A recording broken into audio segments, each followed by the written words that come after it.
Hello friends, welcome back to my channel. So friends, आज हम लोग डिस्कस करेंगे दिसंबर 2019 का एनटीए यूजीसी नेट का क्वेश्चन पेपर, जो हम लोग डिस्कस कर ही रहे हैं। और एंड हम लोग का सब्जेक्ट है एडुकेशन, है ना। ऑलरेडी हम लोगों ने क्वेश्चन नंबर 1 से लेके क्वेश्चन नंबर 30 तक डिस्कस कर लिया। आज इस वीडियो पे हम लोग डिस्कस करेंगे 31 से लेके 40 क्वेश्चन नंबर 40 तक। ठीक है फ्रेंड्स, तो चलो स्टार्ट करते हैं। ये है क्वेश्चन नंबर 31। आप लोगों ने अगर पहला जो क्वेश्चन है क्वेश्चन नंबर 1 से 30 तक अगर देखा नहीं है तो डिस्क्रिप्शन बॉक्स में मैंने लिंक दे दिया है, आप लोग नीचे चेक कर लेना और वहाँ जाके आप लोग वीडियो देख सकते हो। ठीक है, क्योंकि अभी नेट का एग्ज़ाम तो पास ही है एंड ये रिवीजन बहुत ही ज़रूरी है प्रीवियस ईयर क्वेश्चन पेपर। चलो ठीक है, ये question number 31। What is the correct sequence of actions in conducting an intervention based action research in education? ये क्वेश्चन हर बार आते हैं कि एक्शन रिसर्च का स्टेप्स क्या है। अगर हम लोग सीधी तरीके से इनका ये क्वेश्चन बोलेंगे तो इसका मीनिंग है कि एक्शन रिसर्च एक साइकिल है। वहाँ पे एक्शन रिसर्च का एक साइकिल है। वो साइकिल क्या है? तो वो है plan, act, observe and reflect, है ना। ये क्वेश्चन बहुत बार आया हुआ है अभी तक। तो इसका ऑप्शन है option number 2 is the correct option. चलो question number 32। At the district level, ठीक है, which of the following institution has been entrusted with the मतलब डिस्ट्रिक्ट लेवल में ये कौन सा इंस्टीट्यूशन है जो इन सर्विस टीचर एडुकेशन से रिलेटेड है डिस्ट्रिक्ट लेवल में। ठीक है, तो वो हो गया डाइट, आप लोगों ने नाम सुना ही होगा। और जो SCERT है ना, ये स्टेट लेवल का है। ठीक है, डाइट का जो डी मतलब ये डिस्ट्रिक्ट लेवल का है इन सर्विस टीचर एडुकेशन के लिए। ठीक है, चलो question number 33। Which of the following indicates Deming's system of profound knowledge? तो आप लोगों का जो यूनिट 9 है, यूनिट 9 बेसिकली मैनेजमेंट से रिलेटेड है ना। तो वहाँ पे आप लोगों को ये डेमिंग का भी मिल जाएगा।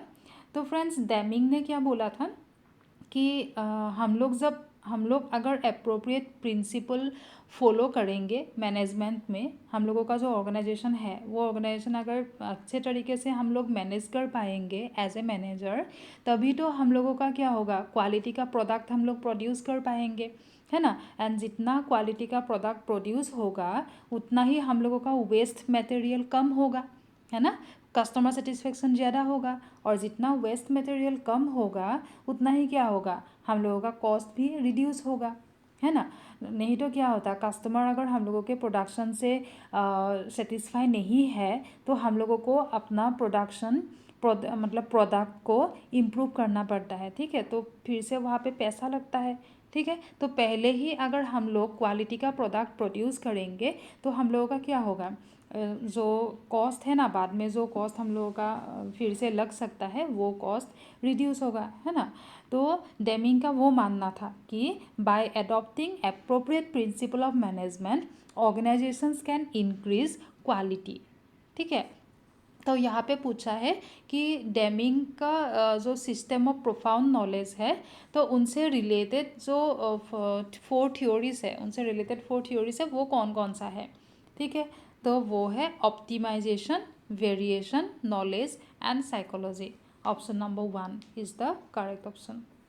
ठीक है, चलो question number 34। Which of the following has the high potential for empirical validation in using educational technology?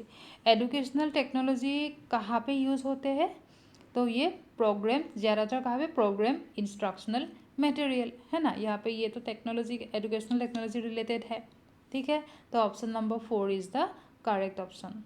चलो 35।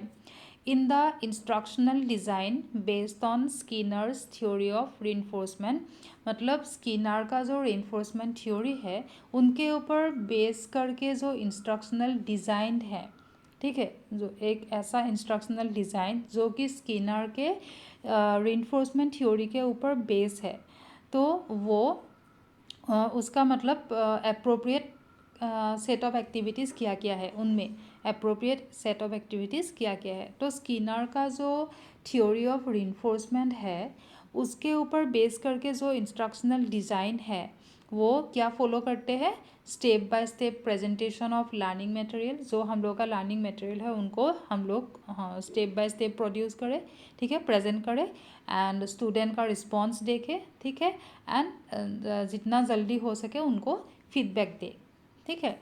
तो वही है इंस्ट्रक्शनल डिज़ाइन जो कि स्किनर के रिइंफोर्समेंट थ्योरी के ऊपर बेस है। तो अभी क्वेश्चन नंबर 36, यहाँ पे असर्शन एंड रीज़न दिया है। तो आप लोगों को बोलना है कि असर्शन में जो स्टेटमेंट दिया है वो करेक्ट है या नहीं, रीज़न में जो दिया है वो करेक्ट है या नहीं, फिर हम लोग को देखना है कि इसका रीज़न ये है या नहीं, ठीक है। तो पहले हम लोग देखेंगे असर्शन वाला स्टेटमेंट। यहाँ पे दिया है कि a budget is a balanced estimate of expenditure and receives over given period of time, ठीक है। बजट में क्या होता है, बजट में सब कुछ रहता है, कितना एक्सपेंडिचर है, कितना हम लोगों ने रिसीव किया है, कितना खर्चा हुआ है ना, सब कुछ होता है बजट में। तो ये करेक्ट स्टेटमेंट है। देन रीजन का जो स्टेटमेंट है वो पहले देखो आप लोग। In the hands of a educational administrator the budget is a record. Budget में क्या रहता है, बजट में पास्ट परफॉर्मेंस, मतलब पहले, मतलब पास्ट में बजट हम लोग जब अभी बजट बनाएंगे, किसी टॉपिक में अगर बजट बनाएंगे ना, तो हम लोग पहले देखेंगे कि पास्ट बजट कैसा था, है ना, पास्ट में उनसे रिलेटेड बजट में कितना खर्चा हुआ था, कितना रिसीव हुआ था, मतलब पास्ट बजट हम लोग देखेंगे। फिर हम लोग उनके ऊपर बेस करके ही तो प्रेजेंट का बजट बनाएंगे, है ना।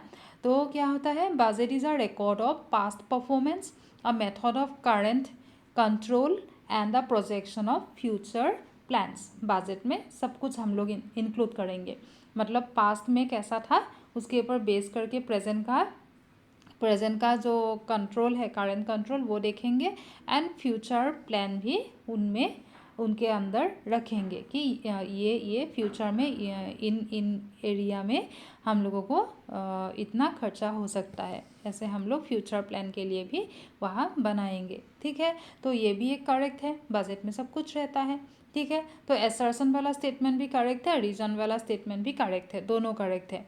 और असर्शन का रीजन यही है कि बजट को बैलेंस एस्टीमेट क्यों बोला जाता है, क्योंकि यहाँ पे ना पास्ट फ्यूचर प्रेजेंट सब कुछ दिखाया जाता है, बैलेंस है एक तरीके से, ठीक है। तो इसीलिए क्या होगा, option number 1 is the correct option, कि both A and R true and R is the correct explanation of A, ठीक है। देन क्वेश्चन नंबर 37, यहाँ पे दिया है कि फॉर्मेटिव असेसमेंट में, तो फ्रेंड्स ये फॉर्मेटिव एंड समेटिव वाला क्वेश्चन भी हर बार आते हैं, फर्स्ट पेपर में भी आते हैं, सेकंड पेपर में भी आते हैं। तो आप लोग अच्छे से इसका कॉन्सेप्ट क्लियर कर लेना, ठीक है। तो फॉर्मेटिव असेसमेंट का इनमें से कौन कौन सा फॉर्मेटिव असेसमेंट से रिलेटेड है, तो कौन कौन सा होगा। Teacher encourages students to answer, teacher student को एनकरेज करते हैं आंसर देने के लिए, है ना। टीचर क्वेश्चन करते हैं स्टूडेंट को मोटिवेट करने के लिए, एंड टीचर क्या करते हैं, स्टूडेंट अगर इनकरेक्ट रिस्पॉन्स देता है तो टीचर ना उनको हिंट प्रोवाइड करते हैं, हिंट देते हैं ताकि वो स्टूडेंट अपना रिस्पॉन्स करेक्ट कर ले, ठीक है, मतलब हेल्प करते हैं स्टूडेंट को करेक्ट रिस्पॉन्स देने में। तो A, B and E, that means option number 2 is the correct option, ठीक है फ्रेंड्स। चलो, तो क्वेश्चन नंबर 38 में क्या दिया है, द बेसिक कॉम्पिटेंसीज नीडेड। तो एक टीचर एजुकेशन प्रोग्राम आप लोगों को मालूम ही है, टीचर को जहाँ टीचर के स्किल और ये सब नॉलेज ये सब मतलब डेवलप करने के लिए जो प्रोग्राम होते हैं वो टीचर एजुकेशन प्रोग्राम, ठीक है। तो टीचर एजुकेशन प्रोग्राम को इफ़ेक्टिव बनाने के लिए कैसा पर्सनालिटी एंड एटीट्यूड रखना ज़रूरी है, ठीक है, कैसा होना ज़रूरी है। तो ये क्या होगा, तो इसमें होगा लोकस ऑफ कंट्रोल, इसमें होगा locus of control, then self efficacy and positive expectancy. तो अभी देखो लोकस ऑफ कंट्रोल क्या होता है, लोकस ऑफ कंट्रोल होता है कि control over the outcome of events, मतलब जो आउटकम आपको चाहिए, जो एक प्रोग्राम है ना, उस प्रोग्राम का एक डेफिनेट आउटकम आपको चाहिए, उस प्रोग्राम का मतलब एक डेफिनेट एम है ना। एंड बाद में हम लोग क्या चाहते हैं कि वो प्रोग्राम जब मानो कि वो प्रोग्राम 10 डेज का है, तो आफ्टर 10 डेज हम लोग क्या चाहेंगे कि उस प्रोग्राम का जो एम था, जो मकसद था, वो फुलफिल हो, है ना। उसका आउटकम हमको जो एम था वही आउटकम हम लोगों को मिले, है ना। तो वो होता है लोकस ऑफ कंट्रोल। तो क्या होता है कि जो इवेंट है ना उसके ऊपर हम लोग फुल कंट्रोल रखेंगे ताकि जो एम है उस प्रोग्राम का वो फुलफिल हो जाए, ठीक है। देन सेल्फ एफिकेसी क्या होता है, एफिकेसी का मीनिंग होता है एबिलिटी टू प्रोड्यूस और डिजायर्ड रिजल्ट। जैसा रिजल्ट चाहिए, हम लोग जैसा रिजल्ट चाहिए ना उसी तरीके से मतलब उस वही रिजल्ट प्रोड्यूस करने का एबिलिटी। एंड सेल्फ एफिकेसी क्या होता है, सेल्फ मतलब खुद का, तो सेल्फ एफिकेसी का मीनिंग है ability to produce a desired result by your own, है ना। हम लोगों का मतलब यहाँ पे पूछा है ना एटीट्यूड एंड पर्सनैलिटी कैसा होना चाहिए जब हम लोग टीचर एजुकेशन प्रोग्राम इफ़ेक्टिव बनाना चाहते हैं। तो क्या होना चाहिए, सेल्फ एफिकेसी मतलब हम लोगों में ऐसा एबिलिटी होना चाहिए कि हम लोगों को जो रिज़ल्ट चाहिए ना वो रिज़ल्ट हम लोग खुद ही प्रोड्यूस कर सके, ठीक है। इस तरीके से हम लोग प्रोग्राम को मतलब प्रोग्राम का हर एक कंडीशन इस तरीके से हम लोग मैनेज करेंगे ताकि उस प्रोग्राम का जो रिज़ल्ट आना है ना वही रिज़ल्ट आए, ठीक है। पॉजिटिव एक्सपेक्टेंसी, ठीक है, पॉजिटिव एटीट्यूड तो रखना ज़रूरी है ही, ठीक है। तो कैसा कैसा एटीट्यूड और पर्सनैलिटी होना ज़रूरी है, locus of control, self efficacy and positive expectancy. A, E and F कहाँ पे है, ऑप्शन नंबर 4। तो option number 4 is the correct option. चलो question number 39, which of the following statements are true for a historical research design. एक historical research design के लिए कौन कौन सा ट्रू है, कौन कौन सा ट्रू है। तो हम लोग क्या करेंगे, यहाँ पे ऑप्शन नंबर 3 करेक्ट है। कैसे है, देखो हिस्टोरिकल रिसर्च जो होते हैं ना वो बेस मोस्टली क्वालिटेटिव डाटा के ऊपर बेस होते हैं, ठीक है। तो A is the correct option. लेकिन क्या होता है, testing hypothesis is an integral part, ये सही नहीं है, ठीक है। हाइपोथेसिस टेस्ट करना ये हिस्टोरिकल रिसर्च का एक इंटीग्रल पार्ट हम लोग नहीं कह सकते हैं। तो ऑप्शन बी को हटाना पड़ेगा। तो बी को आप लोग हटाओ, यहाँ से हटाओ, यहाँ से हटाओ और यहाँ से हटाओ, तो कौन सा हो गया, तो रह गया ये वाला ऑप्शन नंबर 3, है ना। तो option number 3 is the correct option.